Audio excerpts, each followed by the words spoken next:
destruction across the U.S. Virgin Islands and Puerto Rico. With apartheid dead, the Pope begins a historic visit to South Africa, and General Colin Powell launches the book tour that may go all the way to the White House. This is the CBS Evening News.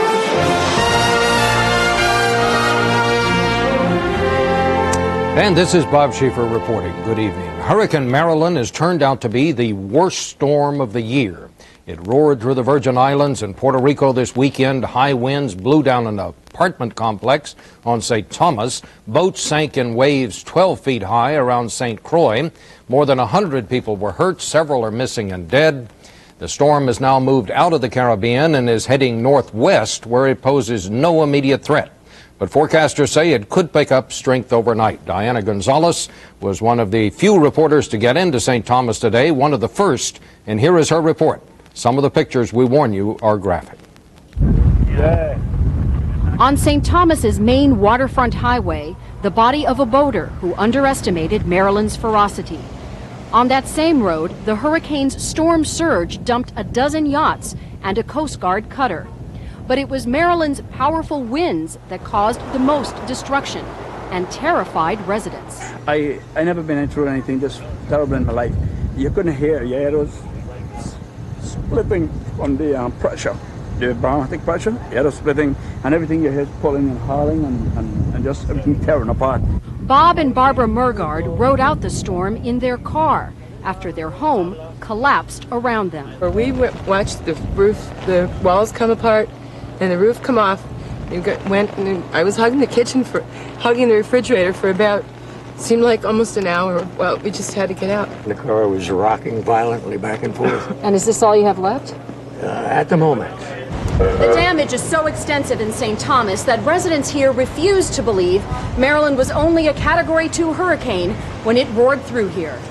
A car stacked on top of another, overturned trucks, utility poles snapped like matchsticks. There is speculation the storm might have spawned tornadoes. This is what's left of the airport. It'll take weeks before regular flight service can be restored, and a long time before life can return to normal on this island.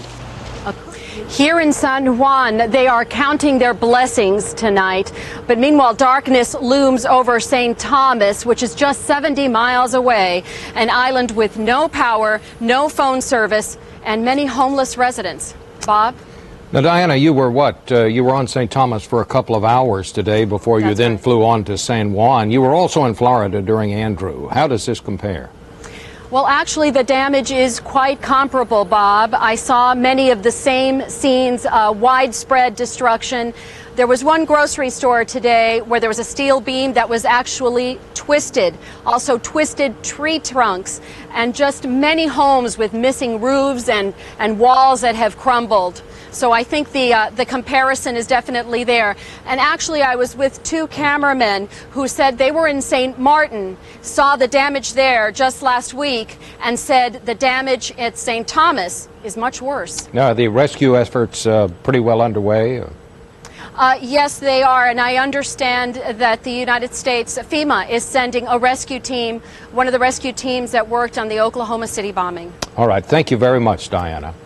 Pope John Paul II making his first official visit ever to South Africa today, and he brought a message of peace and praise for the post-apartheid government. We're going to have a report now on that from Maggie Sterner. The Pope's flight here arrived precisely on time for a visit long overdue. South Africa's wait for papal recognition is finally over. You delayed your visit to this country because you viewed with disdain